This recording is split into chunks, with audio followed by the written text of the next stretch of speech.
itong araw ng Labor Day, binibigyang pugay ng mga kababaihan ang mga kalalakihan nang dahil sa kami ay sumasaludo sa inyo dahil kayo mga kalalakihan, you are the head of the families.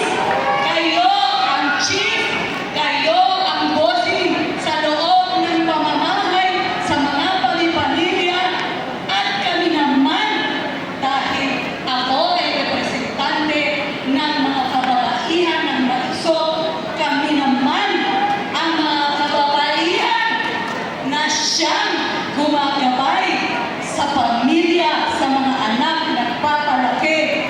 Naglakad ako magmula Santa Cruz dahil yun ay baliwalang sa sakripisyo ng lahat ng manggagawa.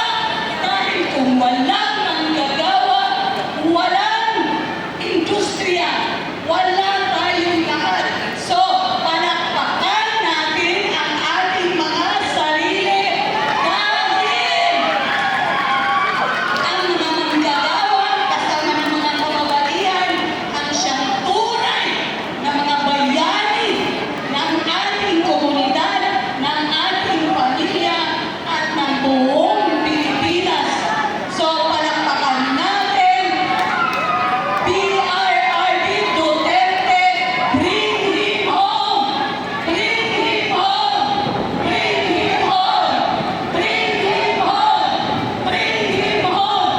Dahil kung natatandaan ninyo, ang labor sector, ang mga OFWs, yan ay tunay na minamahal ng ating tunay na presidente ng Pilipinas, si PRRD President Rodrigo Roa Duterte, na ngayon ay ibinigay ang sarili para sa taong bayan at para sa Pilipinas.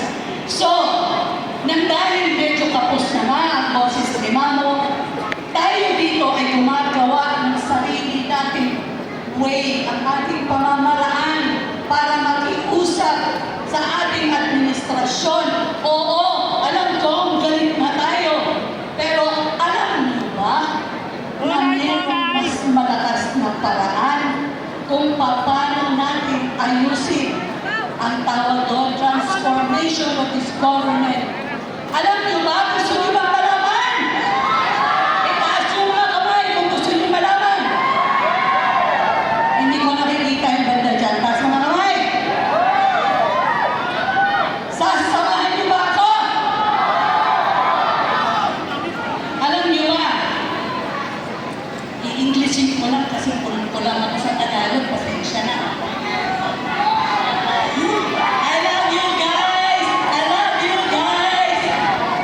Alam niyo ba, ang sabi ng Diyos, all names, all, hindi isa, all names will bow down to the name of Jesus. So yung mga pangalan na naghahari-harian, na akala mo kung sino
thank you, Lord, that you're confusing the enemies right now. Sila po'y takot na takot. Kaya kung namin alam na takot na takot na takot na takot na takot na sila. Ang dahil dito sa barikada na to, na hindi naman yan dati, matagal na ako na nakikita at sumasama sa rally, hindi po umaabot dito ang barikada na yan kasi nakakarating po kami hanggang Mindiola, pero ngayon po nandyan. Ipinagpupugay ko po sana itong mga pulis, mga kapulisan na nandito at ang dasal ko, kayo ay pagpalain ng Diyos, kayo ay nandyan para protektahan po kami, kayo ay i-bless ni Lord. Alam ko mga puso niyo, dahil alam niyo kung anong tama at anong mali, dahil lahat kayo dyan ay mga pamilya, may pamilya, lahat kayo may asawa, lahat siguro kayo may anak, mga babae. So, hari nawa maisip ninyo ang kinabukasan ng mga anak ninyo, ng mga apo ninyo, ng mga kaapo-apuhan ninyo, na sana ay tumigil na ang pagnanakaw at mga nakawan para lang sa ganon ang mga anak-anak natin, mga kaapo-apuhan ay meron pang matitirang, meron pang kayamanan na makukuha sa tamang panahon. So Lord, thank you.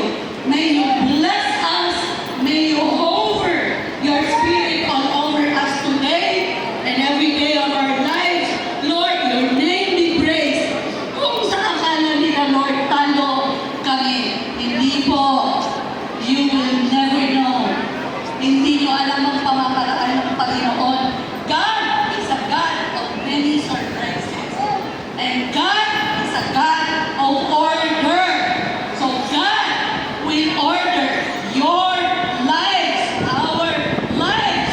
This administration will be ordered. Will be ordered. Will be ordered. In Jesus' mighty name. And everybody says, Amen and Amen. Magandang hapon sa inyong lahat. Salamat po.